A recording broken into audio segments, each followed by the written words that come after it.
for another year.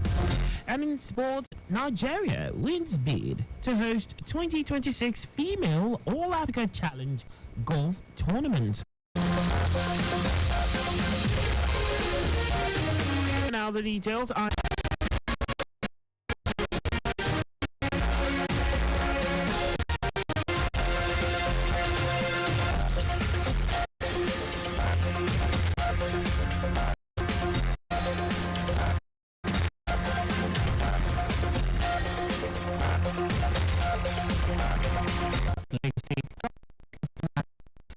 domesticate the national building next year, achieve high performance standards needed to make the state a sustainable and smart city. Governor Sanwo-Olu made this known at the Lagos State Building Code Exco retreat held in Ikeja. The governor called for more collaboration between ministries, departments and agencies under the to ensure development of the state in while speaking in an interview, special advisor to the governor on EGIS and urban development, Olajide Babatunde, noted the building code will complement the existing regulatory framework and provide a comprehensive solution to the challenges of land use, physical development, and urban planning. Members of the State Executive Council brainstormed and advocated aggressive sensitization for residents on the Lagos Building Code before implementation. Lagos State government has pledged its unwavering commitment to ensuring a greater Lagos where everyone can thrive, as it empowers 1,500 vulnerable and indigent residents. Speaking at the second phase of 2024 Micro Enterprise Support Initiative organized by the Ministry of Women Affairs and Poverty Alleviation WAPA in Ikeja, Governor Sanwo-Olu said the state government will continue to embrace programs and ideas that promote inclusivity, economic empowerment, and poverty alleviation. The governor, who spoke briefly, was subsequently represented by the Deputy Governor of Bethany Hamzat at the event, noted that through skills acquisition and empowerment, poverty will become a thing of the past in Lagos, thereby making prosperity a reality. He urged officials to use this wisely to grow their business, their livelihood, and impact positively on others in their communities.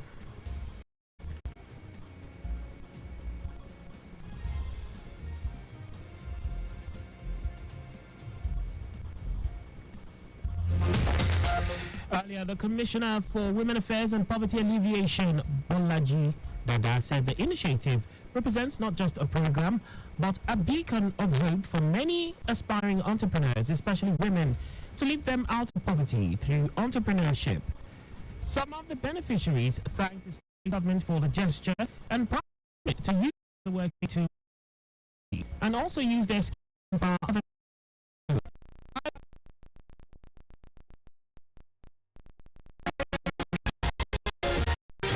Lagos State government says all is set for the 18th yearly town hall meeting on security. In a statement, the Commissioner for Information and Strategy, Gbenga Omotosho, says Governor Babajide Sanwo-Olu is the chief host of the meeting, which is being organized by the Lagos State Security Trust Fund, LSSTF. Omotosho also says the meeting will hold at the Lagos House Ikeja on the 18th of December with the theme Data and Technology-Driven Security, the Way Forward. According to him, on the agenda is the presentation of patrol vehicles and other equipment to security operatives, while LSSTF Executive Secretary Razak Balogun will render an account of his stewardship. Guests are expected to be seated by noon.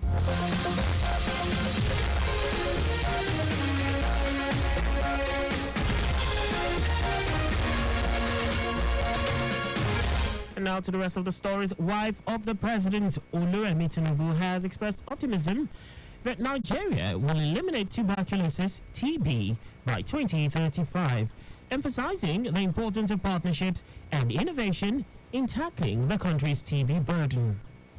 She made the remark while speaking at the 2024 National TB Conference in Abuja with the theme Public-Private Partnership and Integrated Service Delivery, Panacea to End TB in Nigeria. Mrs. Tinubu commended stakeholders for their efforts, but called for sustained commitment to achieving global TB targets. She said despite Nigeria's grim statistics in the fight against TB, there has been progress in diagnosing and treating TB, attributing it to the commitment of the federal government under President Bola Tinubu's Renewed Hope agenda, civil society organizations, and international partners like USAID and the Global Fund. The Civil Society Legislative Advocacy Center, CISLAC, has called for collaborative efforts in transparency and accountability gaps in Nigeria's defense and security sector to eliminate the issues hindering anti-corruption practices. Program Manager of CISLAC, Jimo Abubakar, said there is need for reform initiatives in the defense must remain sacrosanct, particularly at a time when the country battles with evolving multi-dimensional security threats. Abubakar noted that it's important for media agenda setting to provoke independent oversight and media reform in the defense and security sector, which cannot be overemphasized. Gender inclusion as well as operational disparities. He also urged the legislators to embark on routine and unscheduled visits to the armory sections of the nation's defense and security forces to verify the state of the ammunition register, critical to ensuring proper stockpile management. And now to foreign news. Sudan has for the second year in a row topped the 2025 watch list of global humanitarian crisis released by the International Rescue Committee IRC aid organization. The watch list showed that Sudan was followed by Gaza and the West Bank, Syria, and South Sudan. The report said 305.1 million people around the world humanitarian need, up from 77.9 million in 2018, while 20 countries on the IRC watch list account for 82% of them. It noted that the humanitarian crisis in Sudan is the largest since records began, and the country accounts for 10% of all people in humanitarian need, despite being home to just 1% of the global population. The remaining 15 countries on the watch list are Lebanon, Burkina Faso, Haiti, Mali, Somalia, Afghanistan, Cameroon, Central African Republic, Chad, Democratic Republic of Congo, Ethiopia, Niger, Nigeria, Ukraine, and Yemen. And sports, Nigeria has won the bid to host the next edition of the prestigious All Africa Challenge Trophy, AACT 26. The AACT is a biennial continental ladies golf championship in Africa that had its inaugural edition in May 1992 in Zimbabwe. President of the Ladies Golf Association of Nigeria, Evelyn Oyome, who was the leader of the Nigerian delegation to the championship's 16th edition in Morocco, told newsmen that Nigeria beat 20 other countries to win the 2026 hosting bid.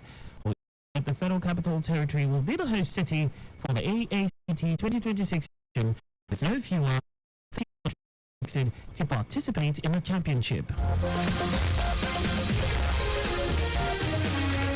And that's all for the news at Ford Park or near a road crossing. You can follow us on like all our various social media platforms on X at Traffic Radio 961, Facebook Lagos Traffic Radio 96.1 FM, Instagram Lagos, on YouTube to watch us live on our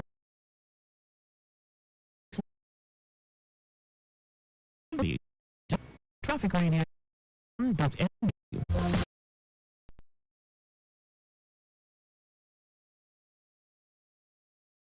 Benefited from the state's main program startup. Babajide Sanwo-Olu has announced its plans to domesticate the National Building Code next year to achieve high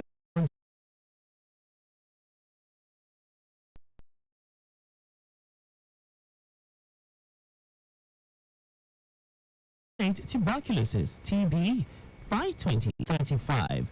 emphasizing the importance of partnership and innovation in tackling the country's TB burden. We also told you that Sudan has, for the second year in a row, topped 2025 watch list of global humanitarian crisis released by the International Rescue Committee (IRC) aid organization. And in sports, Nigeria has won the bid to host the next edition of the prestigious All-African Challenge Trophy (AFCT) in 2026.